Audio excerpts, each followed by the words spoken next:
Using a continuous, distant sound in the background of a scene can set the tone for what's going to happen. And this is where a collection of drones, from simple to complex, from uplifting to scary, like Dronar, comes into play. Hi everyone and welcome, my name is ThomC and today we're going to be talking about the Dronar Orchestral bundle by Gothic Instruments. Dronar is a collection of drones coming from a wide range of sampled instruments. But today we'll take a better look at the orchestral collection, including a brass module, word flutes, and a Distorchestra. In this video, we'll be taking a look at 3 different examples I've made with each one of those modules. I hope that you like it, and let's check it out. You and I, a delicate rise, I'll never feel. So this is the brass modules user interface. We've got a few different knobs here, an intensity knob that goes through the different sample layers. Then you've got 4 different layers, low, mid, high, and effects. You can activate them or deactivate them by clicking on them. And then you can assign them to any MIDI CC you want. And those are basically sounds that you can layer together. Then you've got a movement knob here that basically controls the arpeggiator and the LFO section of the library. Then you've got the reverb and delay controls here. Then you've got the expert page and you've got the different layers here, and you can thicken the sound, and depending on which layer you've selected, it will play octaves to thicken the sound. Then you can randomize the samples here, store the drones or load them. You've got all the different sound sources there, low, mid, high, and Dronar, which is basically the effects. And you've got a slider, to control the volume. Basically, if you want to more volume on this layer rather than this one, this is how you do it. Then you've got an attack and release control, these two. Then E to F is actually envelope to filter, and basically when it's set all the way to the top, when you play quiet, the filter stay closed and then will open the louder you play. And then you've got the filter cutoff here, then the resonance, then the mod wheel to filter, and width, tone, and volume here. Then you've got a smart bass control right there that basically detects the root note of the chord that you'll be playing. Then you've got the LFO section, pretty straightforward. You've got a desync control here that is interesting if you want to bring some some randomness to the sound. Then you've got distortion, chorus, reverb and delay sends, and then you've got the arpeggiator here. We won't go through that in details, but you can basically select the different layers. And then you've got the rhythm section, rhythm editor. So this is pretty straightforward as well. You can select the different section here, and you can basically, there are some live recorded samples that you can control.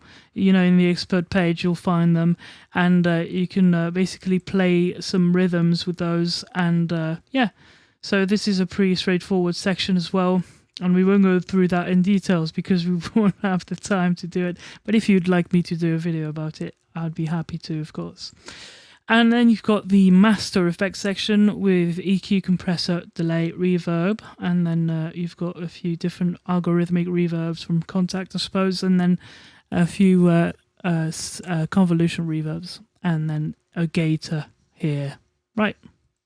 Okay, let's now listen to a piece I've made with Dronar Brass. I've actually tried to use as many of the patches as I could from the different folders, and there are a lot of different pads, different pad sounds in there.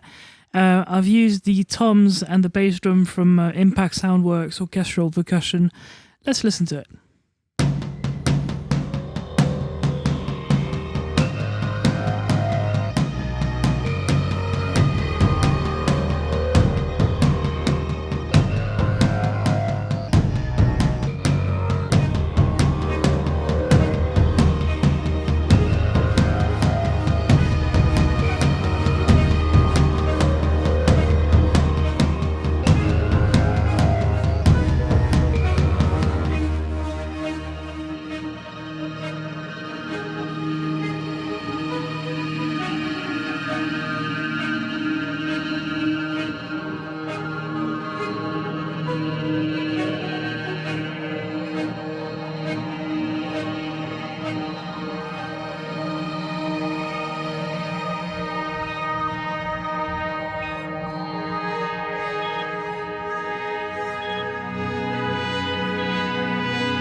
Okay, I really like that one last sound, and you'll have to go through a lot of those in order to find the ones that you like. And, just take some time going through the different folders, and at some point you'll find something that where you go, oh, this is cool.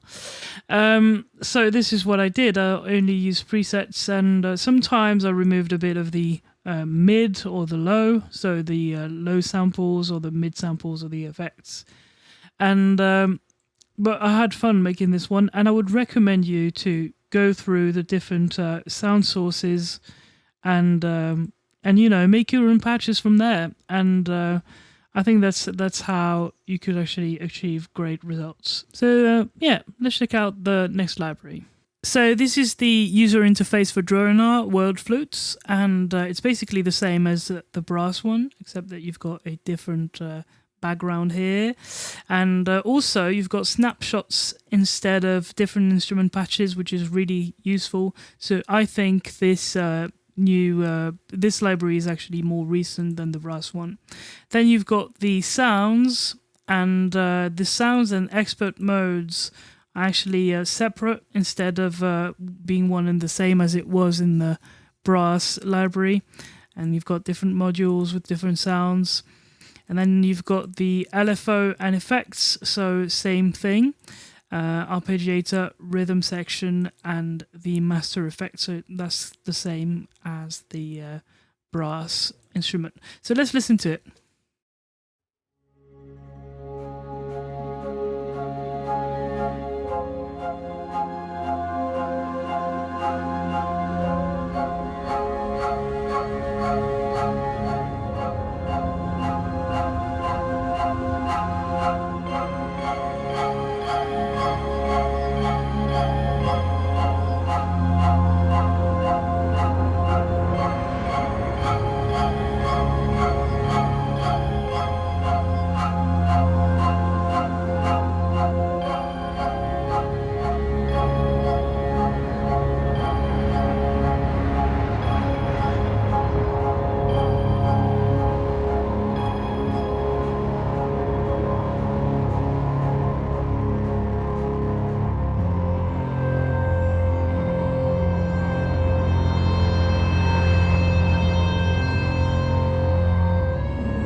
And there it is. To be fair, I really love the sound of this one. It just, it's just wonderful. I really like the ambient sounds. There are many different categories, as you can see. Basses, complex dark, dreamlike, fear, FX, high, horror, inspirational, leads, pads, sci-fi and strange, and the Alporama, like that. But it's really, I really like the way it sounds and the complexity behind the sounds. So let's check out the next one. Right, so now we're going to listen to a track that I made with Distorchestra, and the interface is basically the same as the other ones. You know, we've got the main page here, then the sounds, mixer, the LFO and effects, ARP, and the master effects. And there are a few categories there. Alporama again, atmospheres, bass, complex, danger, dark, effects, lead, pads, pulse, rhythmical, and sci-fi. So it's pretty cool. We're going to listen to it. So basically this one features all the different sections of the orchestra. Bass strings, woodwinds, common, and then you've got a few different categories for the effects. So let's listen to it.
So yeah, some pretty nice sounds in this package as well. I really like the different pads that you can create with those. Well, in this case, I've basically used most of the time the presets. Sometimes I've changed one or two things, but mainly I've used them as is. So yeah, Out of the 3 modules, I would say that the one that touched me the most was the word flutes. The beauty of the different pads and atmospheres instantly caught my ears. I would say that straight away I was less impressed by the brass module. It doesn't mean that I don't like its sound, but I found that among the many presets, it didn't focus as much on brass as I expected. And then, playing with Distorchestra, I found some really nice pads and strings, celestial sounds that would inspire me for my compositions. But overall, it's a great package with a big collection of sounds and options. What I'd recommend you to do if you like the sounds that you've heard in this video is to try and create your own. I think you'll be inspired with the many sounds that this bundle's got to offer. Another important thing to mention is that some of the instruments can be a bit heavy on the CPU, so make sure that you print or freeze tracks from time to time and that not all the effects are activated if you want to save on CPU. Other than that, I found that the instruments loaded pretty quickly and I had great fun making this video for you. So if there's one module that you'd like me to make a special video about, like an in-depth video or maybe trying some presets, don't hesitate to let me know in the comment section down below. Please subscribe to this channel as usual, and thank you very much for watching. I'll see you guys soon. Bye bye.